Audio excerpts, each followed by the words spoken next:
તંબાકુના પાકને લઈને માર્કેટયાર્ડમાં ભારે આવક નોંધાઈ રહી છે, પરંતુ બદલાતા હવામાનના કારણે હિંમતનગરના કોટન માર્કેટયાર્ડમાં આજે એક દિવસ માટે તંબાકુની ખરીદી બંધ રાખવામાં આવતા ખેડૂતોમાં નારાજગી જોવા મળી હતી। સાબરકાંઠા જિલ્લામાં આ વર્ષે તંબાકુનું વાવેતર માટે પ્રમાણમાં કરવામાં આવ્યું છે, તો सीजन शुरू થતાં જ ખેડૂતો પોતાના પાકને વેચવા માટે માર્કેટયાર્ડ તરફ વળી રહ્યા છે।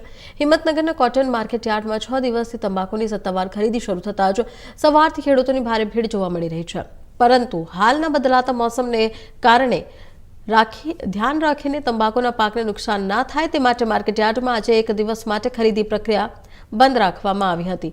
સવારથી જ ટ્રેક્ટરોમાં તંબાકુ લઈને આવેલા ખેડૂતોને હરાજી બંધ હોવાને કારણે મુશ્કેલીનો સામનો કરવો પડ્યો હતો અને તેમના નારાજગી પણ જોવા મળી હતી।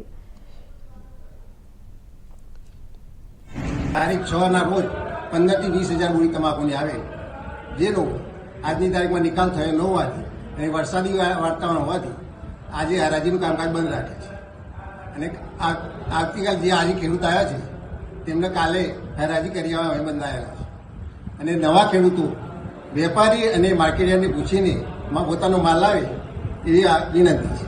ગઈકાલે 6 તારીખે 20,000 બોરીની તમાકુની હિંમતનગર માર્કેટયાર્ડમાં આવક હોય એ માલનો નિકાલ ગઈકાલે હરાજી લગભગ 2:30 વાગે કે 3 વાગે હરાજીનું કામકાજ પૂરું થયેલું હતું અને એ માલનો નિકાલ થયેલ નથી। એટલે વેપારી પાસે આજે હવામાન બહુ ખરાબ હોય એટલે માલનો નિકાલ ન થવાના કારણે આજના દિવસ પૂરતી હરાજી અમે બંધ રાખેલી છે અને જે માલ અંદર આવી ગયેલો છે એ આવતીકાલે અમે હરાજી ફરીથી કરીશું।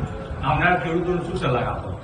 આવનાર ખેડૂતોને અમે એવું કહીએ છીએ કે માલ પોતપોતાની રીતે સાચવીને અને ધીમે ધીમે માલ લેવા વિનંતી। આવતીકાલે ચાલુ રહેશે? આવતીકાલે અંદર જે માલ અમારે ત્યાં ઉભેલો છે એની હરાજી અમે કરી નાખીશું અને દરેક ખેડૂતને હું વિનંતી કરું છું કે માલ વેપારીઓને પૂછીને અને શાંતિથી માલ